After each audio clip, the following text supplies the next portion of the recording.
Recently, in Honduras, the president was arrested right recently after the elections in Honduras. Um, this is clearly a puppet. Um, the person, the government, the president allowed, right, America to come in there and arrest them for drug charges. Right? The woman, the president that they have, I don't even know her name, and I don't want to know her name because she's a puppet. It's a puppet that the U.S. Backed in their elections. So this is another example of Americans getting involved with the elections of other countries to set up puppet regimes to look after their interests. So what happened to Donald Trump, talking about all the big all the stuff that they try to put on Donald Trump about um, you know Russia getting involved with the elections. They do this all the time. The hypocrisy of America is crazy, and it's worse than that.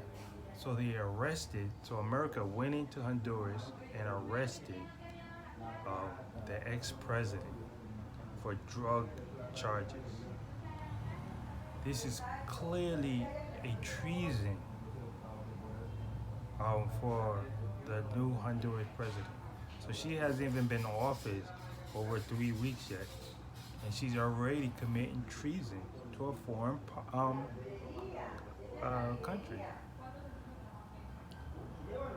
America is a very bully. Is a very, Americans are bullies. They bully international. They bully smaller countries. They bully their own citizens. I'll get into that.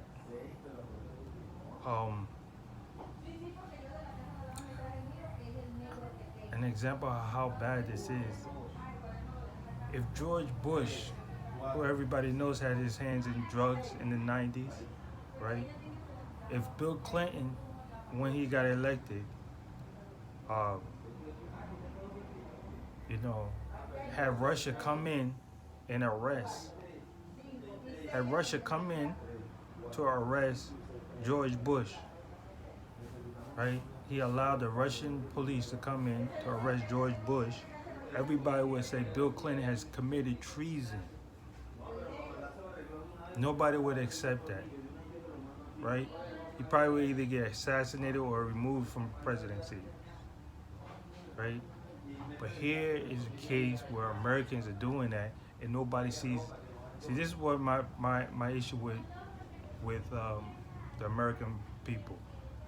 They clearly see corruption and they just turn a blind eye to it. They clearly see evilness in their government and they don't say anything about it and they act like, oh, they're good people and this and that. No, they're just as evil as their government because they don't talk about the stuff that they do. All right, so he gets arrested. The president of Honduras, committed treason, allowed foreign power to come in and arrest them, but they can't arrest George Bush, right? Every president got their hand in drugs, right? If you think about it, in every major city, right? In every major city, everywhere you look, there's a drug issue, right? There's a drug issue. So what feeds these people? What feeds the drug issue? What feeds these people, right? It's massive of drugs coming into the country. It's just like if you go to if you go to a supermarket, right? You, You know, there's food everywhere. The same way there's food everywhere, in that same city, there's drugs everywhere. You know, so you have large shipments of trucks that have to come in, and take these these food to the supermarket. So if you're ever driving on a highway and you see trucks, trailer tractors after trailer tractors, or trucks after trucks, right? These are filled with foods, shipments, things that every for everyday use in the stores, right? Different stores, whatever, right? The same way that you need massive amounts of trucks to move food products is the same way you would need um, massive. You would need these trucks, the same trucks filled with drugs, to push in these urban cities, because the supply would be run out. There's never no loss of supply in these cities, right? They keep those drug addicts. They keep them happy, right? And you would need to fulfill this. You would need massive. It's not like somebody sneaking in on a plane and swallowing a little bag of crack in their stomach. They want you to think that. That's how drugs get in. That would never sustain hundreds of cities, right? That would never sustain 100. Somebody just swallowing a little bag to get it into the country. You would need permission from the president, from the highest office, to allow massive amount of trucks to come in through Mexico or planes or wherever they come from, right? But the American people don't see this. So every president has something to do with drugs. So the real issue is not that he had something to do with selling drugs, but he was not on their team. That's the issue. He was some kind of competition to their drugs. That's the issue. That's the real issue they have with him, right? So the question becomes, is the American government, or America, the most evilest country in the world? This is the question I'm asking. Is American government and the people, because the people don't speak out. The people don't ever speak out. When they see corruption, they never speak out. So is the American society, American government, whatever you want to call it, is it the most evilest place in the world? Right now you have Ukraine, what's going on in Ukraine, right? And everybody want to get all emotional on Ukraine. Why? Because it's state-run news. It's state-run news, right? That tells you that put up the music, and however the way they want to control you through the tactics of movies, to make you sad, to make you cry, right? I don't really watch movies, so they don't get me when I watch those state-run the news. I don't even believe half the stuff they talk about. I don't even watch them. If I watch them, it's just for entertainment, so I can laugh at them. Okay, so Russia goes in and bombs Ukraine.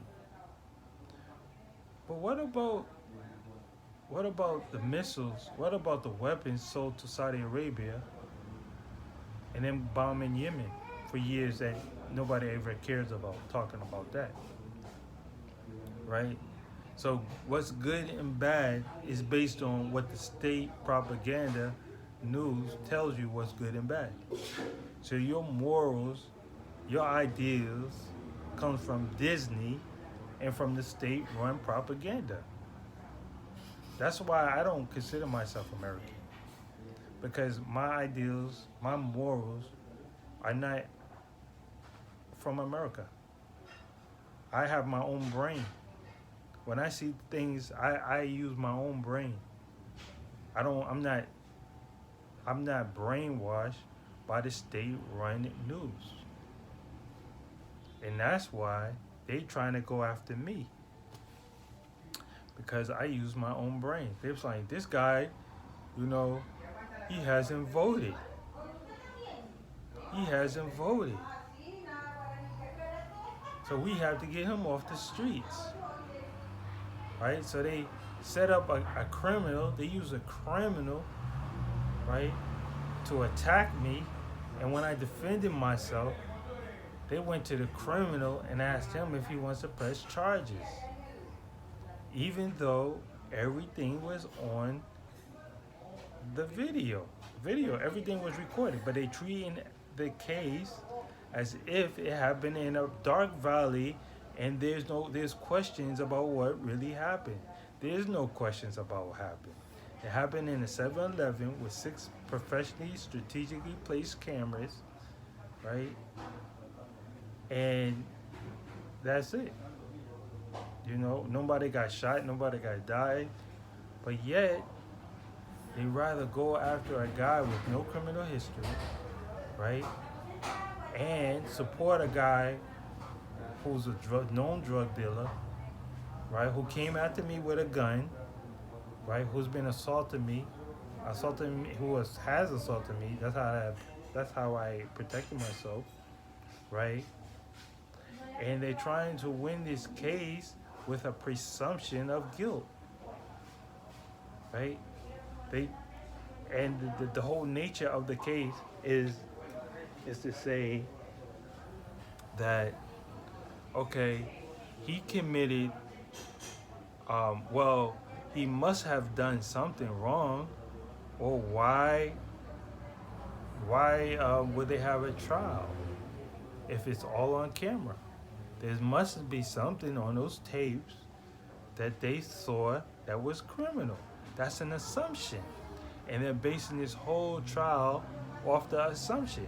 Now, that would be an illogical assumption if they were going to use the surveillance video as evidence. But because I was defending myself, they had to send me the evidence of what they're going to use.